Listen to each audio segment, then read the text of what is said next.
Dans les lumières de tir, Mustapha et Mohamed sont des enfants qui se la jouent super-héros.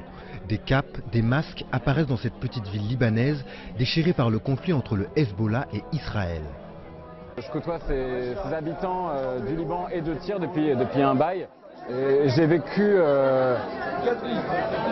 leur petite galère en tant qu'Européen. C'est une histoire qui se passe dans les années 80, en 85, mais elle est totalement d'actualité, c'est ça qui est drôle.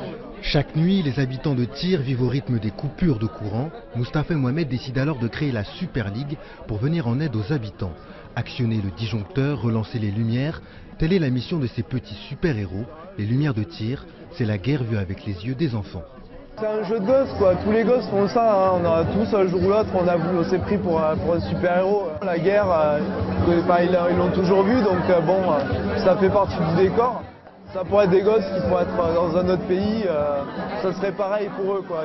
Un récit des difficultés vécues par les habitants de Tyr, un récit documenté et dur qui alterne moments de légèreté et moments de guerre, le tout dans un graphisme en noir et blanc avec des personnages très expressifs, dans un Liban dirigé par Hafez al-Assad, le père du président actuel, Bachar el-Assad.